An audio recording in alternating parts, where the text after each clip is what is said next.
Welcome, team. It is Monday, as a client just helped me figure out. It is Monday. Welcome to my live on how did Natalie lose her double chin. So if you seen my post earlier, you will have seen I posted before and after of my client with their double chin before, which they hated, and the after of that.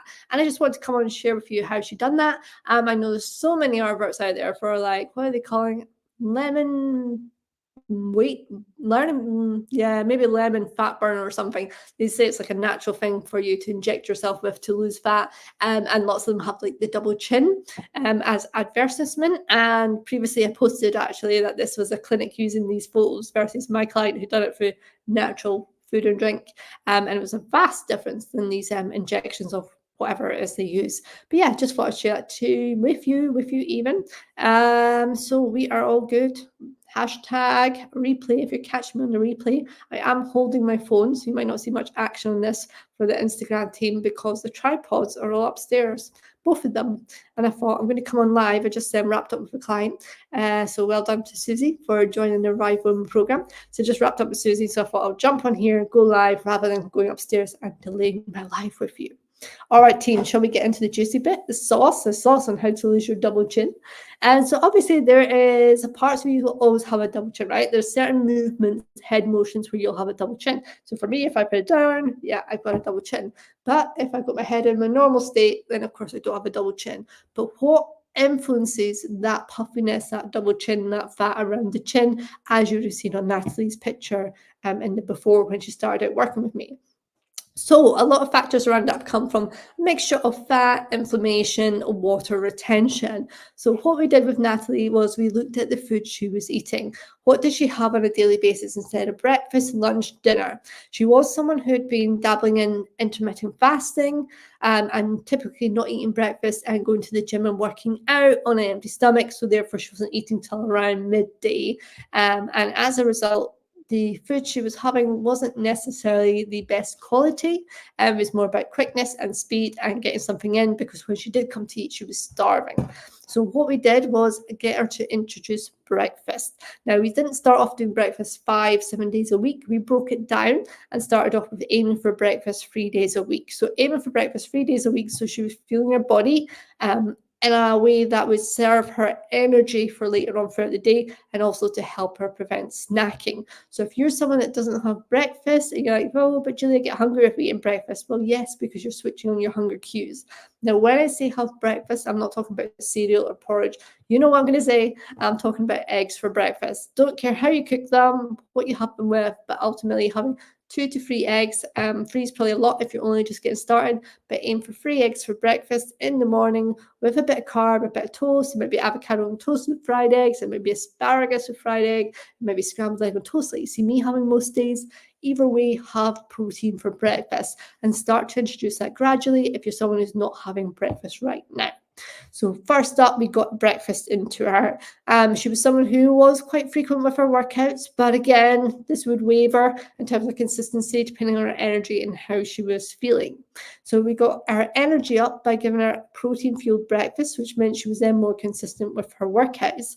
Now, because she was fueling her body better in terms of the quality of food and the frequency of food, this meant that she was able to increase her weights. So she was lifting heavier at the gym. She felt her recovery from workouts was better. So therefore, she was able to get more strength training in to build more muscle, which helped burn fat. Because as you know, we can't spot reduce fat through nutrition, but what we can do is shape and tone certain areas of the body to help build that muscle. But obviously, unless you're a Formula One driver, you're not going to be doing neck exercises. That's for the extreme. So we didn't do neck exercises to lose a double chin, but by fueling your body, that was stopping her snacking throughout the day. It was also about the high quality food. So number one, we introduced breakfast, protein breakfast. Number two was focusing on the quality of the food she was having. Takeaways were quite a feature.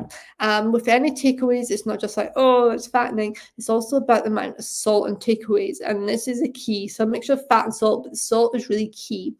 Now, I say salt is key because, yes, we do need some salt for biological processes in our body, but we get that naturally through if you're having bread.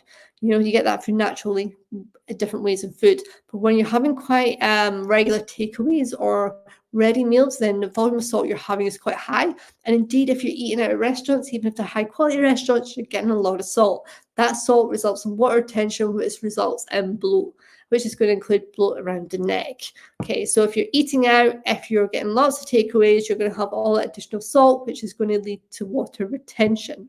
So what we did was cut down on the takeaways. So she would have fakeaways. She'd do Nando's at home, for example, home Chinese. So rather than going and getting those foods and bringing them back home, which were laden with salt, she had control over how much salt she was putting in her food, which, as you've seen from earlier in the post, also helped her blood pressure, and her blood pressure was dropping down nicely too, back to normal levels opposed to high levels, and reducing the salt made a big difference in that.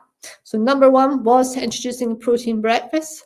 Number two was around the salt intake and reducing the takeaways and the restaurant meals. Now, obviously, she still had a social life, but it was looking at actually where she could choose to eat before she went out, opposed to eating when she went out. So lots of shall we say, people go out nowadays for these charcuterie boards. I look at these and straight up honestly, you'll be like, Julie, but it's protein, it's full of salt. Charcuterie boards are full of salt, and like pardon peppers are fried in oil, doused in salt. So you're going to get bloating after that, and you might feel that in your belly and not notice it as much, but it will be in your chin too. Okay, so we looked at reducing salt across the piece in terms of what she ate when she went out, in terms of the cutting down takeaways and controlling her salt intake at home. And that not only helped her double chin disappear, but it also helped with her blood pressure reducing to normal levels. So with breakfast, with the salt intake, and the third one I'm going to give you is around alcohol. Now, Natalie's challenge was around her social life. She has an active social life and she loves being out. So we didn't want to do away with the alcohol altogether. It's something she enjoyed. It was part of her life, her social life, her lifestyle. But we looked at reducing that. Now, when I say reducing that, because she would have drinks during the week as well as the weekend. So we looked at removing some of those drinks during the week, or at least having one glass and then water, then one glass and water. So we reduced the amount of alcohol she was drinking during the week. She was still able to go out the weekends and do what she wanted. It was her choice whether she would restrict that in terms of going, actually, I'm just going to have one large glass of red wine, or I might have two, or if she went all in. That was entirely up to herself. But we looked at during the week reducing the alcohol intake. So those factors resulted in her having more energy, less bloating, and her blood pressure coming down, and her double chin reducing. So as I said, double chin isn't just about fat loss, it's also about inflammation, it's also about water retention, because when you're filling your body with takeaways, with salt, with fat, with alcohol, your body's not going to be too happy. And yes, she was working out, but it was taking her longer to recover. There's sometimes she was dragging herself around her workouts, so her workouts wouldn't have been as effective, because when you're dragging yourself around, you're not going to lift higher, you're not going to push yourself that little bit more. So she was trying to outwork a bad diet. Okay, so now she didn't follow one of my customized meal plans that I do for clients, but what we did do is monitor what she was having on MyFitnessPal and recording that for a while we got used to what a portion looked like for her, while we got used to looking at what is she having, what's the challenges she's got around breakfast, what did lunch look like, what was her protein intake across the days.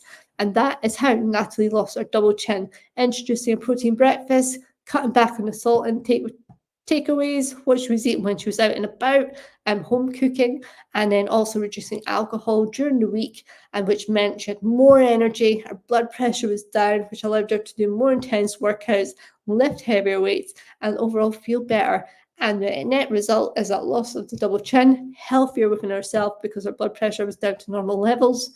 So it's all good, right? And it's through those small changes that we can make a big difference, not just in terms of the external side of your body, but also the internal too. So that's how Natalie lost her double chin and reduced her blood pressure. Okay, so that one's super important too.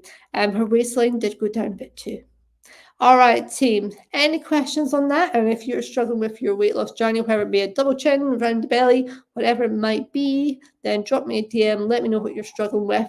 And more new content is coming out to you on the reels, and been doing some filming yesterday. And I now need to shoot and jump on a call to Canada. Take care, team. Catch you later.